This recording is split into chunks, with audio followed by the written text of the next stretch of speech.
Good morning बच्चों। आज के वीडियो लेक्चर में हम पढ़ेंगे sequence series chapter 9 chapter 11 standard की एलिमेंट बुक से और उसकी एक्सरसाइज 9.5 9.4 तक ऑलरेडी हो चुकी और अब ये एक्सरसाइज है सही मायने में 11th क्लास की ये एक्सरसाइज है। ये अब तक जो आपने पढ़ा था वो सारा का सारा 10th में भी है बच्चों, ठीक है ना। 10th में मैंने आपको बताया था कि केवल एक ही टॉपिक थोड़ा सा डिफरेंट था, एम अरिथमेटिक मीन, और वो भी 10th में आ चुका था कुछ इस तरीके से। देखिए जैसे कि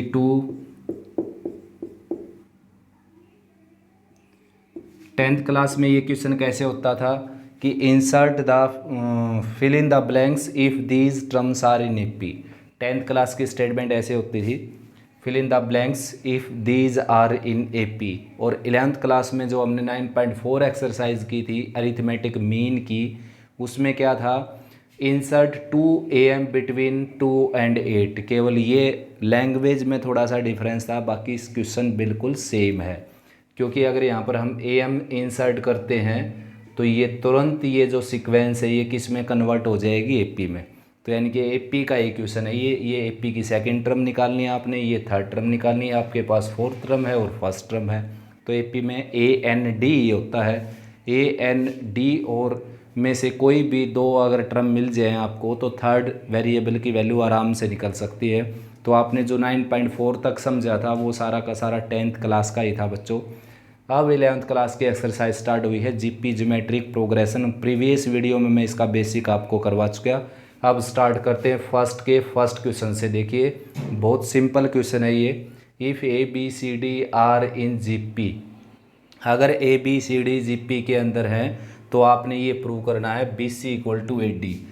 देखो बच्चों ABCD अगर जीपी के अंदर है तो BC equal to AD prove करने का एक मेथड तो ये है। देखिए जीपी की जो बेसिक बात है, जो उसकी डेफिनेशन है वो यूज़ करेंगे। डेफिनेशन क्या है, second divided by first is equal to third divided by second is equal to fourth divided by third. GP में ऐसा होता है बच्चों, ठीक है ना। किसी भी जीपी में सक्सीडिंग टर्म को प्रीसीडिंग टर्म से डिवाइड करोगे आप तो जो भी रेशो आएगा प्रत्येक केस में वो हमेशा क्या रहेगा, कांस्टेंट। प्रत्येक केस का मीनिंग मेरा ये है कि जैसे आपने सेकंड को फर्स्ट से डिवाइड कर दिया, ये आ गया, तो थर्ड को सेकंड से डिवाइड करोगे तो सेम होंगे दोनों। फोर्थ को थर्ड से डिवाइड करोगे तो भी सेम होंगे, ठीक है ना।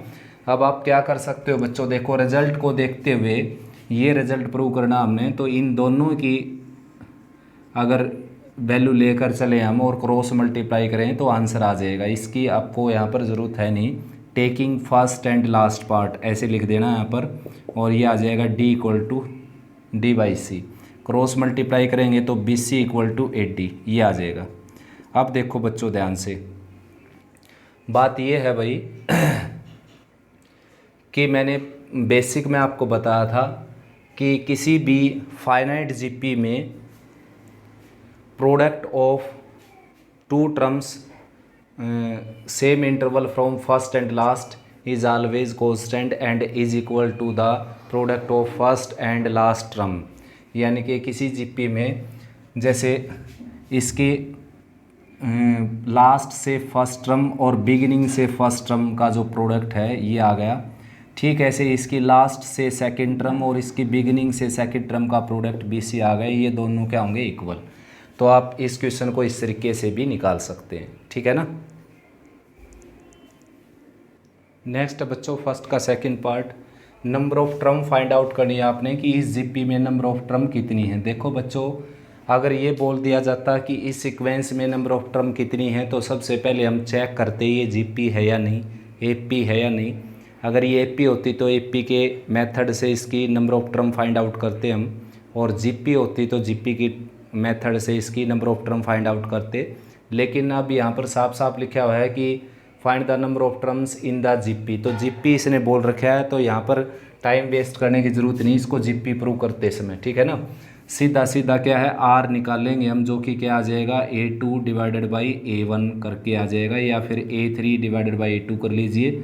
सक्सीडिंग किसी भी सक्सीडिंग को उसकी प्रीसीडिंग से डिवाइड कर दीजिए तो 0.06 और 0.03 डिवाइड करेंगे तो 2 आ गया। ये आर की वैल्यू क्या आ गई 2, ठीक है ना। ए की वैल्यू दिखाई देने लग रही है आपको 0.03, ये ए की वैल्यू है।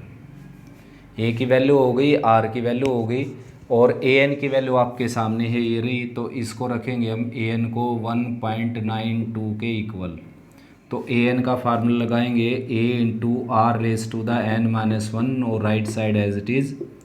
ए की जगह रखेंगे बच्चों यहाँ पर हम 0.03 और आर एज इट इज़, और एन की जगह रखेंगे हम एन ही, एन की तो वैल्यू निकालनी है हमने, और राइट में 1.92 एज इट इज़। अब आर को लेफ्ट में रख के बाकी सबको राइट में ले जाएंगे, तो आर की पावर n माइनस 1 इधर हो गई, 1.92 ये है ही, और 0.03 आ गया। तो डेसिमल से डेसिमल कैंसिल हो जाएगा, 192 डिवाइडेड बाई 3 कैंसिल करेंगे, 3 6 18 और 3 4 12। तो ये आ जाएगा r raise to the n minus 1, और 64 को हम लिखेंगे 2 की पावर 6 जो है 64 होता है 2 की पावर 6। अब कंपेयरिंग करेंगे बच्चों, तो n माइनस 1 की वैल्यू आ जाएगी 6 और यहाँ से n की वैल्यू क्या आ जाएगी 7। तो इस जीपी के अंदर टोटल 7 टर्म्स हैं। नेक्स्ट है बच्चों फर्स्ट का थर्ड पार्ट, जीपी गिवन है और सेकंड टर्म है 4 के इक्वल और फोर्थ टर्म है 64 के इक्वल, आर निकालना आपने। तो सबसे पहले फोर्थ टर्म का मैं फार्मूला लिख देता हूँ, A into are raise to the 4 minus 1 यानी कि 3 और राइट में है 64। और अब सेकंड टर्म का फार्मूला लिख देता हूँ मैं, A into are raise to the 1 और राइट में है 4।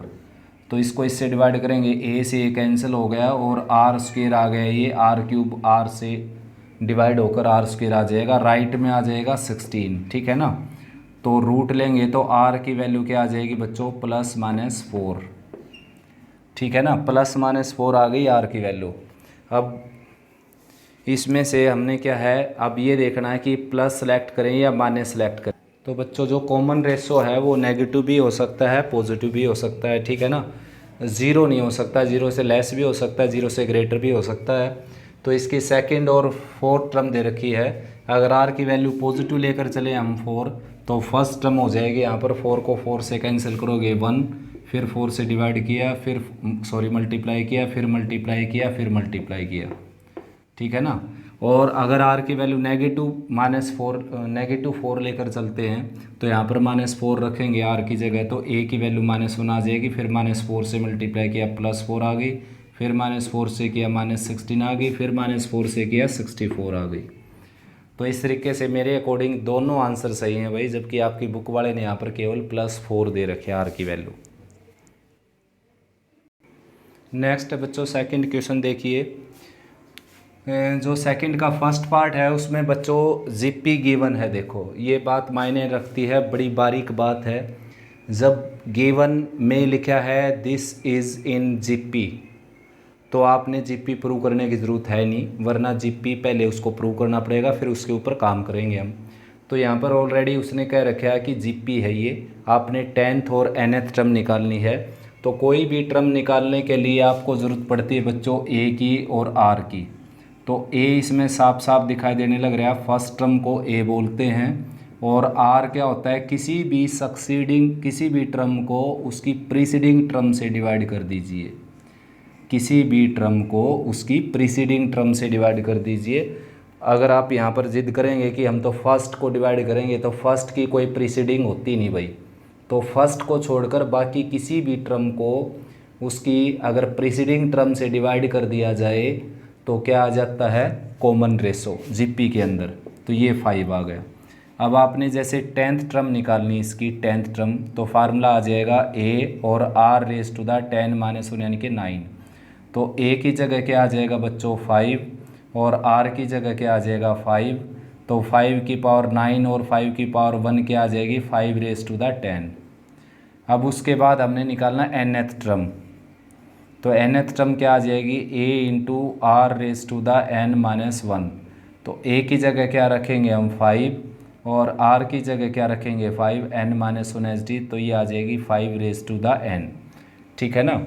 और कॉमन सेंस की बात भी है, अगर हम ये फार्मूले वगैरह यूज ना करते तो डायरेक्ट आंसर भी है अपने पास। देखो 5 की पावर 1 ये है, 5 की पावर 2, 5 की पावर 3, तो इसमें एक सिमेट्री बन गई, एक पैटर्न सेट हो गया। पैटर्न ये सेट हो गया कि जैसे फर्स्ट टर्म चाहिए आपको तो 5 के ऊपर 1 पावर लगा दीजिए, सेकंड टर्म की ज़रूरत हो तो 5 के ऊपर 2 पावर लगा दीजिए, थर्ड टर्म की ज़रूरत है तो 5 के ऊपर 3 पावर लगा दीजिए, फोर्थ टर्म की ज़रूरत है तो 5 के ऊपर 4 पावर लगा दीजिए। ठीक है ना, ये एक पैटर्न सेट होगा। तो 10th टर्म चाहिए आपको तो 5 के ऊपर 10 पावर लग जाएगी, और यहाँ पर जैसे nth टर्म चाहिए आपको 5 के ऊपर n पावर लग जाएगी। नेक्स्ट क्वेश्चन की बात करते हैं। मैंने लिखा हुआ देखो, लिखने का रीज़न है मेरा यहाँ पर गिवन प्रोग्रेशन दे रखी है, जीपी नहीं दे रखी। तो अगर आपने इसको जीपी प्रूव किए बिना सीधा सीधा आंसर निकाल दिया तो मार्क्स कट जाएंगे आपके। ठीक है ना, तो सबसे पहले इसको जीपी प्रूव करेंगे हम। कैसे करेंगे, जितनी भी टर्म दे रखी हैं सभी को डिवाइड कर करके देखना आपने। a2/a1 -1/2 डिवाइडेड बाई 1/4, और -1/2 ये है, ये आ गया 4/1 कैंसिल होकर -2 आ गया। फिर ऐसे ही a3/a2 करेंगे तो -1/2, a3 यहाँ पर क्या है 1, और बाई -1/2 करेंगे तो -2 हो जाएगा। ये a4/a3 करेंगे तो ये है -2/1, ये -2 हो जाएगा। ठीक है ना, ठीक ऐसे सारे क्या हो गए इक्वल, आया समझ में। तो अब हमने 9th टर्म निकालनी, 9th, तो ये आ जाएगा a into are raise to the 8। तो a की जगह क्या रखेंगे 1/4, और r की जगह क्या रखेंगे r यानी कि कॉमन रेशो, जो कि कितना है यहाँ पर -2 रेस टू द 8। तो भाई -2 रेस टू द 8 को 2 की पावर 8 लिख सकते हैं, और नीचे 2 की पावर 2 है तो ये 2 की पावर 6 हो जाएगा।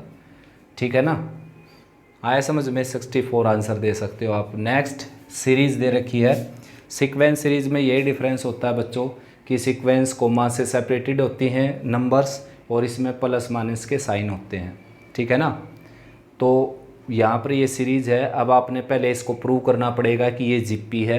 ठीक है ना, जैसे बाई चांस यही क्वेश्चन कंपटीशन के एग्ज़ाम में आ जाए तो यहाँ पर तो क्या है बच्चों, माइंड सेट हो गया कि भाई जीपी की एक्सरसाइज चली हुई है तो क्वेश्चन भी जीपी का ही होगा। लेकिन अगर ये क्वेश्चन कंपटीशन में आ जाए कहीं पर भी, जैसे बहुत सारे क्वेश्चन के बीच में आ जाए कहीं पर भी मिक्स होकर, तो वहाँ पर आपको कैसे पता चलेगा जीपी है ये, एपी है ये।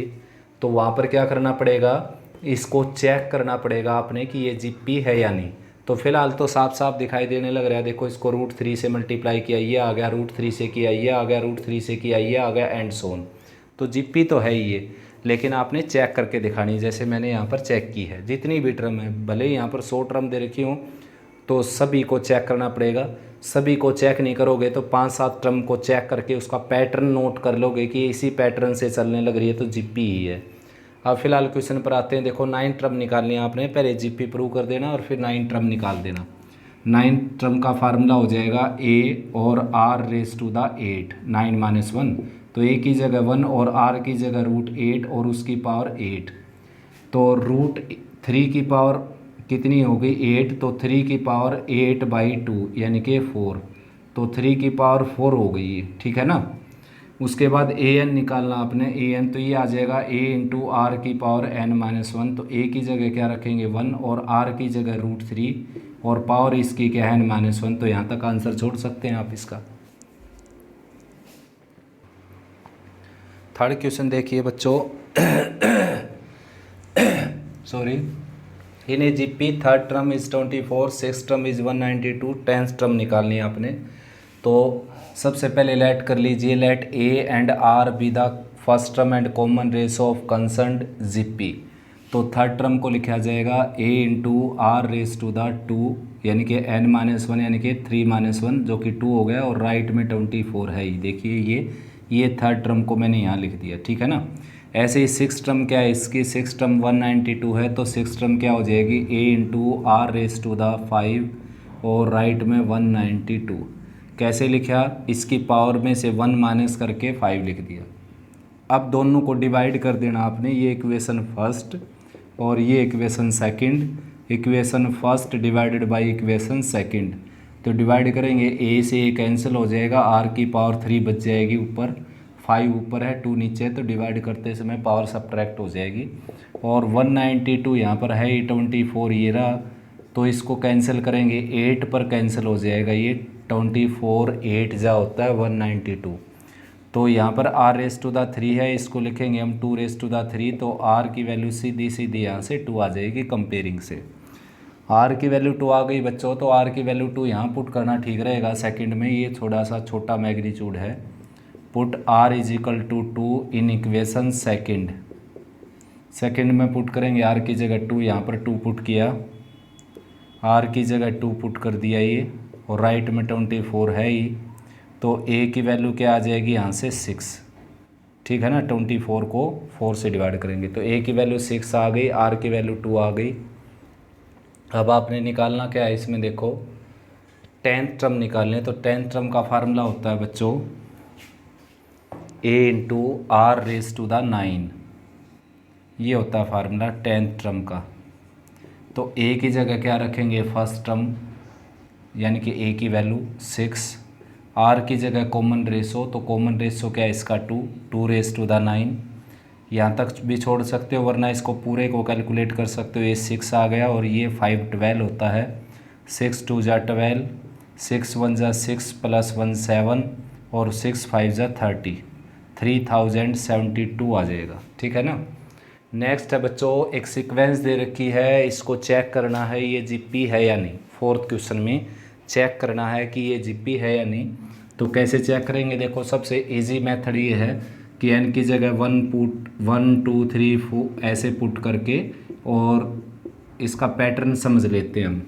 तो n की जगह 1 पुट किया तो 3 - 1 ये 2 हो गया, n की जगह 2 पुट करेंगे तो 9 - 1 8 हो जाएगा, n की जगह 3 पुट करेंगे 27 - 1 26 हो जाएगा, और आगे कुछ पुट करने की ज़रूरत है नहीं बच्चों, जीपी नहीं बनती है। देखो 1 रखने से 2 बन गया, 2 रखने से तो 9 - 1 8 बन गया, और 3 रखने से 27 - 1 26 बन गया, एंड सो ऑन। तो अब क्या है कि सेकंड को फर्स्ट से डिवाइड करूं, जैसा कि जीपी में चेक करते हैं हम किसी भी टर्म को उसकी प्रीसीडिंग टर्म से डिवाइड करके। ठीक ऐसे ही अगर मैं थर्ड को सेकंड से डिवाइड करूं तो 26 को 8 से डिवाइड कर दिया, 2 4 जा, और यहाँ पर 13 आ गया, तो a2/a1 4 आ गया, a3/a2 13/4 आ गया। तो इक्वल नहीं आए दोनों, तो इक्वल नहीं आए तो ये जीपी नहीं है भाई बच्चों।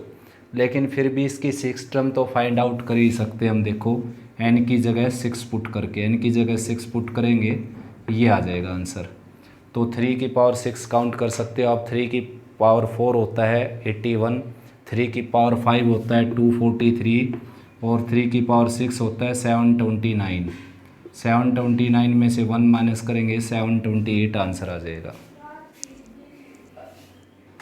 नेक्स्ट बच्चों 5th क्वेश्चन देखिए, फर्स्ट पार्ट इसका, this term of GP is this is 512/729, यानी कि इस जीपी की कौन से प्लेस पर लिखी हुई टर्म ये है। तो लेट कर लेता हूँ मैं, nth टर्म है 512/729, तो nth टर्म का फार्मूला लगाएंगे ar⁻n-1, और right side as it is.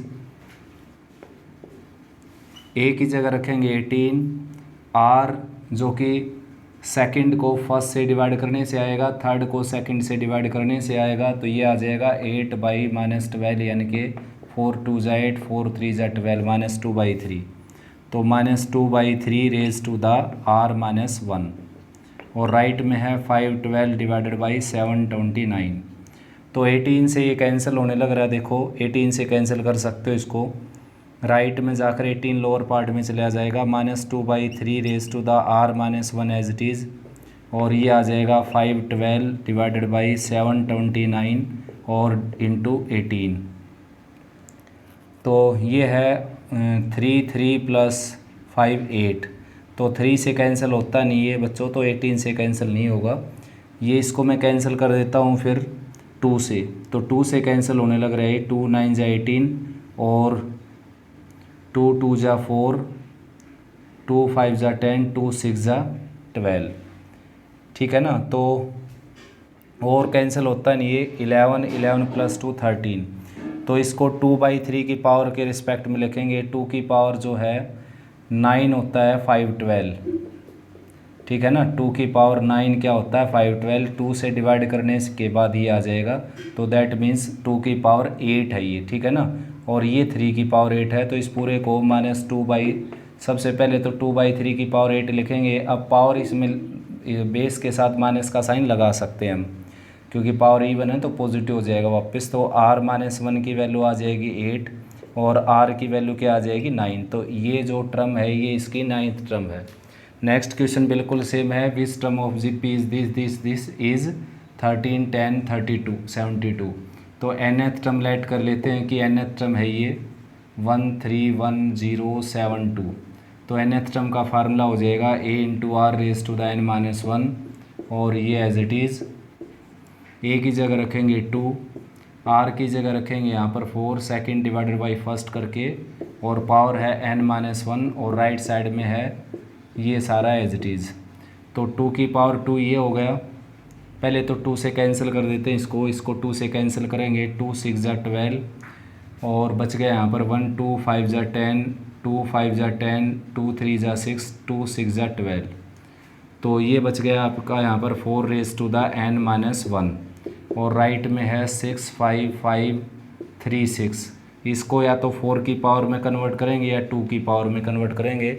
तो 2 की पावर 10 क्या होता है 1024, फिर 2 से मल्टीप्लाई करेंगे 2 की पावर 11 आ जाएगा, 2 की पावर 12 आ जाएगा, 2 से फिर मल्टीप्लाई करेंगे इसको 16, 2 4 जा 8 प्लस 1 9 0 और 4, और 2 की पावर 13 क्या आ जाएगा 2 6 जा 12, 2 9 जा 18 प्लस 1 19, 2 4 जा 8, ठीक है ना। अब भी काफ़ी नीचे है इसे, 2 की पावर 14 जो हो जाएगा, 2 से फिर मल्टीप्लाई करेंगे इसको, या फिर ऐसा कर लेते हैं थोड़ी बड़ी पावर है ये, तो 2 की पावर 10 ये है, और 2 की पावर 5 से इसको मैं मल्टीप्लाई कर देता हूँ। 2 की पावर 10 है आपका 1024, और 2 की पावर 5 क्या आ जाएगा 32, तो 32 को इससे मल्टीप्लाई करेंगे 8 आएगा, इसका लास्ट डिजिट 6 है, तो 2 की पावर 5 नहीं बनेगी बात। 2 की पावर 4 क्या आ जाएगा 16, तो 6 4 जा 24, अब भी नहीं बनेगी, और 2 3 जा 2 की पावर 3 क्या हो जाएगा 8, वो ऑलरेडी हो ही चुके हैं यहाँ पर। उसके बावजूद हम लेंगे 2 की पावर 6, तो 2 की पावर 6 आ जाएगा 64, ठीक है ना। तो 64 की इसके साथ मल्टीप्लाई करके देख लेते हैं, ये आ ही जाएगा लगभग, देखो ठीक है ना। 2 की पावर 6 यानी कि 2 की पावर 16, तो 14 पावर 13 आ चुकी है आपके पास, और 2 की पावर 16 निकालना अब हमने यहाँ पर, तो इसको 8 से मल्टीप्लाई करेंगे, 8 2 जा 16, 1 8 9 जा 72 प्लस 1 73, 7 8 1 जा 8 प्लस 1 9, 8 2 जा 16, 1 8 9 जा 72 और प्लस 1 73, 8 1 जा 8, 8 प्लस 7 15, और 8 8 जा 64 प्लस 1 65। तो बच्चों 2 की पावर 16 है ये, यानी कि 4 की पावर कितना है, 4 की पावर अगर करें हम तो 2 की 2 और उसकी पावर 8 लिख सकते हैं, यानी कि 4 की पावर 8 बोल सकते हो आप इसको। थोड़ी सी कैलकुलेशन है इसमें और कुछ नहीं है भाई। 4 की पावर 8 लिखेंगे तो कंपेयरिंग करने से n की वैल्यू यहाँ पर भी क्या आ जाएगी 9th, यानी कि ये भी कौन सी टर्म है इसकी 9th टर्म। नेक्स्ट क्वेश्चन है, ठीक ऐसा ही क्वेश्चन ये है कि ये जो टर्म है ये किस प्लेस पर लिखी हुई टर्म है, यही फाइंड आउट करना हमने। तो nth टर्म लेट कर लेता हूँ मैं इसको 1/512 और √2। nth टर्म का फार्मूला लगाएंगे a into r raise to the n-1 और 512 √2। तो a की जगह रखेंगे फर्स्ट टर्म यानी कि √2, r की जगह रखेंगे r, इसका क्या देखो √2 से डिवाइड किया फिर √2 से डिवाइड किया, तो r है इसका 1/√2, 1/√2। सेकंड को फर्स्ट से डिवाइड करने से r मिलेगा आपको, 1/√2 को √2 से डिवाइड कर दिया मैंने, तो r इसका बच्चों आ गया 1/2। देखो 1/√2 ये है और ये आ गया 1/√2 यानी कि 1/2, या फिर इसको इससे डिवाइड कर लीजिए, साफ साफ दिखने लग रहा है 1/2, और इसको इससे डिवाइड करेंगे 1/2, तो यहाँ पर आ गया 1/2 रेज टू द n-1, और राइट में है 1/512 और √2। ठीक है ना। और अब कैंसिलेशन कर देते हैं, √2 को नीचे ले आता हूँ मैं, 1/2 रेज़ टू द n-1, और यहाँ पर √2 लेकर आऊँगा तो √2 से मल्टीप्लाई होकर 2 आ जाएगा, 5 12 ऑलरेडी है, 2 से मल्टीप्लाई होकर, और ये आ जाएगा 1024, ये आ जाएगा 1024 मल्टीप्लाई होकर, इसको 2 की पावर 10 लिख सकते हैं हम। तो ये टोटल 1/2 की पावर 10 हो गया। कंपेयरिंग करेंगे, n-1 हो गया 10 के इक्वल, और n की वैल्यू क्या आ गई 11।